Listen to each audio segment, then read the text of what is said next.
হরে কৃষ্ণ। প্রিয় ভক্তবৃন্দ, সামনেই আসছে ভগবান নৃসিংহদেবের পবিত্র আবির্ভাব তিথি। তো ভগবান নৃসিংহদেব হচ্ছেন অত্যন্ত করুণাময়, অত্যন্ত ভক্তবৎসল।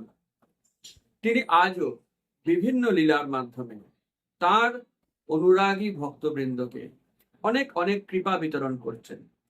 বিশেষ করে কত অসুস্থ মরণাপন্ন মানুষকে ভগবান নৃসিংহদেব সম্পূর্ণ সুস্থ করে দিয়েছেন, এটা গণনা করা সম্ভব নয়। তাই অনেকে ভগবান নৃসিংহদেবকে বলে থাকে ডক্টর নৃসিংহদেব। যেমন একবার মায়াপুরে নৃসিংহদেবের পূজারী তার পূজা করছেন, গলায় মালা পরানো রয়েছে নৃসিংহদেবের। পূজারী লক্ষ্য করলেন সেই মালা থেকে একটা ফুল মাটিতে পড়ে গেল। সেই পূজারী নৃসিংহদেবের এই সকল লীলাগুলি জানেন। ফুল হঠাৎ করে পড়ে গেল, সেই ফুলটি পড়ার কথা ছিল না। তো পূজারী বুঝতে পারলেন ভগবান নৃসিংহদেব নিশ্চয়ই কারোর না কারোর মনোবাঞ্ছা পূর্ণ করলেন, এটি তারই একটি সিগনাল।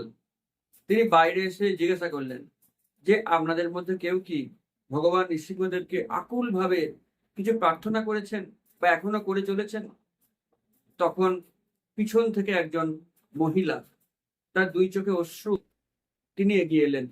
তিনি বললেন যে হ্যাঁ, আমার মেয়ের বিবাহ দিয়েছি 3-4 বছর আগে, কিন্তু আমার মেয়ের কোনো সন্তান হচ্ছে না এবং তার শ্বশুর বাড়ির লোকেরা এটিকে অশুভ বলে মনে করছে। ডাক্তার দেখিয়েও কোনো ফল হয়নি। তাই আমি প্রার্থনা করছিলাম এক মনে যাতে আমার মেয়ের সন্তানের জন্ম হয়। তখন পূজারী বললেন, আপনার চিন্তা নেই, ভগবান নৃসিংহদেব আপনার প্রার্থনা শুনেছেন। তিনি এই ফুলটি তার গলার মালা থেকে ফেলে দিয়েছেন। আপনি এই ফুলটি নিয়ে যান, এই ফুলটি ধুয়ে সেই জল আপনার মেয়েকে খাওয়াবেন, তার অবশ্যই সন্তান হবে। এবং তাই হয়েছিল। কয়েক বছর পরে সেই মাতাজি তার মেয়ে এবং মেয়ের যে পুত্র সন্তান হয়েছিল এবং মেয়ের স্বামী ইত্যাদি সকলকে নিয়ে আবার মায়াপুরে এসেছিলেন।